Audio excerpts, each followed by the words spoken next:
The second ambiguity I want to mention focuses on communities. We are all members of communities, but we are also individuals. People make up communities.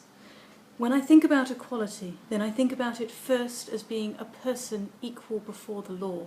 But is it actually that equality is a relative state, that it requires two people in order to exist? Is my worth equal to yours? And if so, then on what level?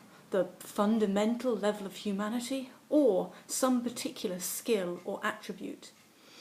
We can think about me first as being a woman, but we can also think about me as being part of a community of women. I have suffered discrimination in subtle rather than blatant ways. I've suffered sexism, not as a single heavy blow, but as 1,000 paper cuts. When we bring together all of the everyday experiences that women face, we can build a picture. We magnify what we know and feel but have difficulty articulating, until the systematic inequality which underpins all of these everyday experiences is clear enough for us to recognise. That's an example where the personal experience is part of the community experience and is all the clearer for being viewed at the community level. The problem with thinking about equality just in terms of the personal is that discrimination is subtle and insidious. Prejudice means that I have prejudged you, not on your particular skills, not on your individual merit, but on what I think you are based on your membership of certain groups. The difficulty with thinking about equality just on the community level is that people are members of multiple communities.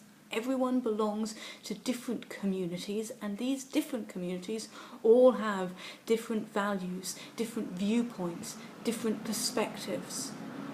Categorization masks rather than helps us to understand these complexities. Where are the edges of communities? Where does one community stop and another one start? How do we understand what communities really are and who belongs to which community? Someone who is using a wheelchair might seem, for that period of time, to belong to a particular group. But what about all of those other things which we are, which are hidden, which are not obvious at first glance? How can we struggle against discrimination against groups when it's not even clear who's included in the group? And we must recognise that actually those who are most discriminated against are often those at the edges of communities, those which don't really fit into any group. There's an advantage to being in a community, a sense of being in it together, a sense of solidarity. So let me ask you this: how do you get to be included in that community? Is it something which you join? Most communities are ones where you're free to choose that you're part of that community. What about those that are based around things you just happen to be born with? And does equality of opportunity break up or threaten the solidity of communities? Does it threaten the solidarity of groups?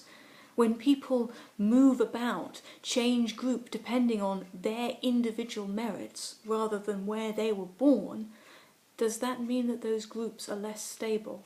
And if it does that mean that equality of opportunity based on merit would not be sustainable for multiple generations?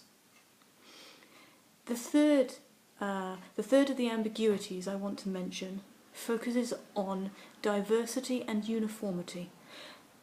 We're not all born the same. We persist in not being the same. That's what causes the problems for equality of opportunity. Just as opportunity should be fair, so too should outcomes. What sort of diverse population wants to live in the same houses, to eat the same foods, to wear the same clothes, when we have such different and differing tastes? When we think about equality just in terms of communities, then we can encompass uniformity into the whole, but that feels like rejecting something deep and personal inside of me. Do we think that treating individuals the same really is equivalent to treating individuals equally. We're not born the same. We develop in different ways. We get more and more different as we grow. But this can be a benefit. The best teams are normally diverse teams. There are some tasks, such as putting up a tent, where it simply requires 2 people, and maybe it would be easier to do that with a clone of myself than with another real person. But most of the time, different opinions matter. Different opinions are useful. New experiences bring new understandings. The best teams are teams where people are playing different but equally valuable roles. Many people think that when we talk about equality, we must mean absolute equality. We must mean uniformity across every possible factor. I think that's a mistake. These people are using a straw man of an argument, whether they know it or not. I think that absolute equality across multiple factors simultaneously is a nonsense. Yes, we think that it's only fair that people who put more into one direction should get more back from that direction. But the reason I think that absolute equality on multiple factors at the same time simply can't work is because there are too many factors. Life is full of things to measure. There'll always be something outside, something you haven't measured. So you can't reach absolute equality.